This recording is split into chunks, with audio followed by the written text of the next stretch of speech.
قال النبي صلى الله عليه وسلم مفاتيح الجنة شهادة أن لا إله إلا اللہ. حضور علیہ السلام نے فرمایا لا الہ الا اللہ کی شہادت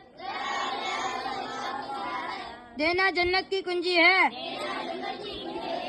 اس حدیث میں توحید کی شہادت کا ذکر ہے اور لا الہ الا اللہ سے مراد توحید پر ایمان رکھنا ہے. اللہ تعالی ہم سب کو اس حدیث مبارکہ پر عمل کرنے کی توفیق عطا فرمائے. یا مقلب القلوب ثبت قلوبنا على دینک. آمین.